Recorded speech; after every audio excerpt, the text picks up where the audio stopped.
So I've just found this book of mine that I wrote when I was practicing in the forest. It consists of some of my reflections that I'm going to read to you, some of them. Knowledge is like when you walk into an empty room and you know that it is empty. But wisdom, it is like when you walk into an empty room and you realize that it is not empty because you are still in there. To overcome dukkha, one must pass through dukkha. But dukkha is not the enemy. Dukkha is simply the truth declaring itself to you. Sometimes we are so deluded about the world, but sometimes we are deluded about the Dhamma. No matter how high the mountain is, it is always under the feet of those who have climbed the mountain well. Kilesa will use all of our weaknesses against us, including our likes, dislikes, and even our Dhamma knowledge. Therefore, the weapon is sati panya, our mindfulness and wisdom.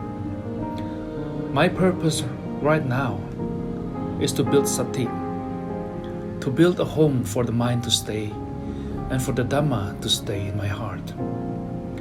When defilements come, tension arises in the heart area, unpleasant feeling, dukkha vedana. So I use citta to see separately the body, the feelings, and also the thinking.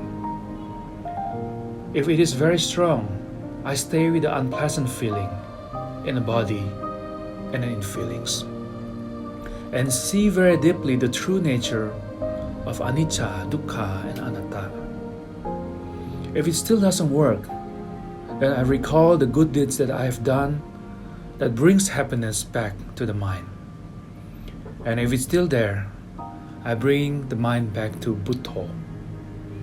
When there is no motivation of lack of energy, I recall that life is so limited and death is always watching us, and that there is not many chance for me to practice in this life. Whenever I send my mind out, dukkha comes. Sometimes we think of our family. If we really care about our families and loved ones, that's even more reason for us to use these precious moments to practice the Dhamma.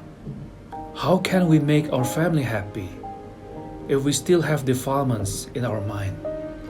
Instead, we will make them even more suffering. There will not be many opportunities for me to practice in these suitable conditions. Remember that Kilesa will always play tricks on us to make us stop from our practice. Sometimes they use fear, sensual desires, beautiful memories, and even Dhamma theories.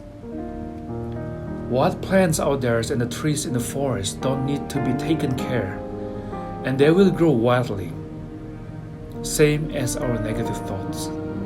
But good thoughts need to be taken care, like a beautiful garden. During this retreat in the forest, I've met the greatest master of illusion, and it is called the Kilesa. But once you've seen their tricks, it is no longer amazing. It is not possible to understand the real Dhamma without meditation. The real Dhamma is not out there, but is always within our body and in our mind.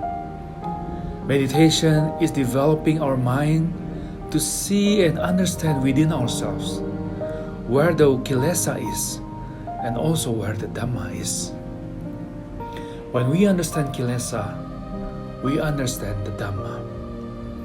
Kilesa will say, there are nicer things out there to do and better place to be, and so on. Kilesa wants us to be homeless, the mind to be homeless. Even though we know, but we cannot. When fear comes, even though you know that there is nothing out there, that it is a beautiful forest out there, you still feel restless. Kilesa is using our sanya, our perception and memories against us. When we try to fight this, we will see something like an attachment or upadana within ourselves. Usually it feels like unpleasant feeling around the chest area. When there is nothing separates you and the forest, being completely alone in the darkness of the night, then you will see whether or not you have a real home within your mind. You will see how your mind really works. You will see the true nature of your mind. And you will see anicca, dukkha, and anatta. There are a lot more, but I think it's enough for now. May you all be free from suffering.